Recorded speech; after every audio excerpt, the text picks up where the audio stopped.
पादपों में श्वसन के हम मोस्ट पॉइंट पढ़ेंगे।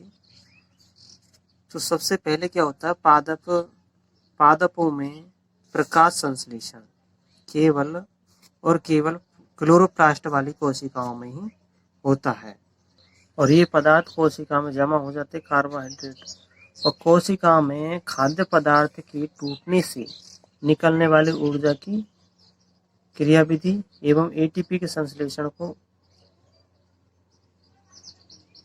कोशिकीय श्वसन कहते हैं। तो जो कोशिकीय श्वसन है, इसमें खाद्य पदार्थों का के टूटने से निकलने वाली ऊर्जा और एटीपी का संश्लेषण शामिल है कोशिकीय श्वसन में। कॉम्प्लेक्स अणुओं का विघटन कोशिका द्रव्य तथा माइटोकॉन्ड्रिया में होता है। वह भी केवल यूकैरियोटिक में होता है। माइटोकॉन्ड्रिया यूकैरियोटिक में पाई जाती है, प्रोकैरियोटिक में माइटोकॉन्ड्रिया नहीं होती।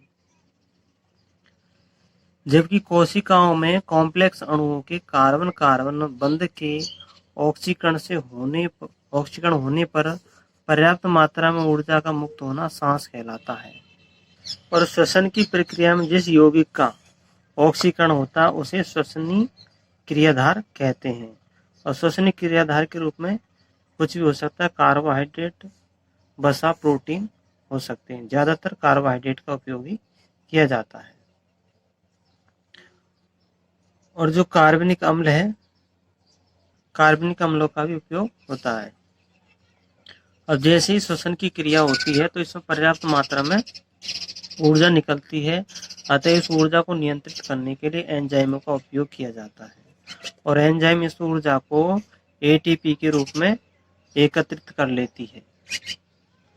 और जब कोशिका को या जीव को कहीं भी ऊर्जा की आवश्यकता होती है तो इस एटीपी का उपयोग आवश्यकता के अनुसार कर लिया जाता है। और एटीपी, इसी कारण एटीपी को कोशिका के लिए ऊर्जा मुद्रा कहा गया है। तो एटीपी को ऊर्जा मुद्रा इसलिए कहा गया है क्योंकि एटीपी के रूप में ऊर्जा का संचय करके रखा जाता है। और जो श्वसन के दौरान कार्बनिक पदार्थों का निर्माण होता है, ये दूसरे अणुओं के संश्लेषण के लिए पूर्वगामी के रूप में कार्य करते हैं। पौधों में प्राणियों की तरह श्वसन करने के लिए, यानी पौधों में प्राणियों की तरह गैसीय आदान प्रदान हेतु कोई विशिष्ट अंग नहीं होते, बल्कि इनमें क्या होते हैं, रंध्र और बातरंध्र होते हैं। रंध्र और बातरंध्र होते हैं, यही गैसों का आदान प्रदान करते हैं। तो रंध्र तो पत्तियों में पाए जाते हैं और बातरंध्र तने में पाए जाते हैं।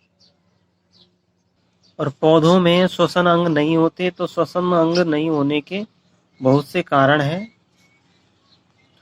तो क्या कारण हो सकता है, मूल, तना व पत्ती में श्वसन जंतु की अपेक्षा बहुत धीमी दर से होता है, इस कारण भी नहीं हो सकते श्वसन अंग। और इसके अलावा बहुत से कारण हैं जो यहाँ पर दिए हुए हैं, ये ज़्यादा इम्पोर्टेंट नहीं है।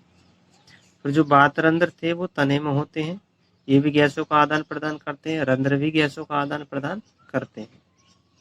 अब यहाँ ग्लूकोज के एक अणु के पूर्ण ऑक्सीकरण पर 6 CO2 बनते हैं, 6 CO2, 6 H2O और 36 ATP के अणुओं का निर्माण होता है।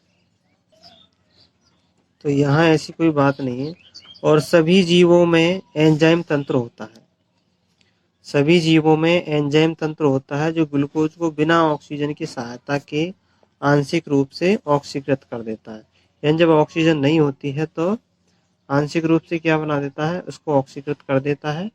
और यह स्थिति उन जीवों में पाई जाती है जहां पर ऐसे एंजाइम उपस्थित होते हैं जो इसके लिए अनुकूलित होते हैं, अनॉक्सिक श्वसन के लिए उन कोशिकाओं में। इस प्रकार देखते हैं ग्लूकोज का पायरुव्य अम्ल में विघटन ग्लाइकोलाइसिस कहलाता है।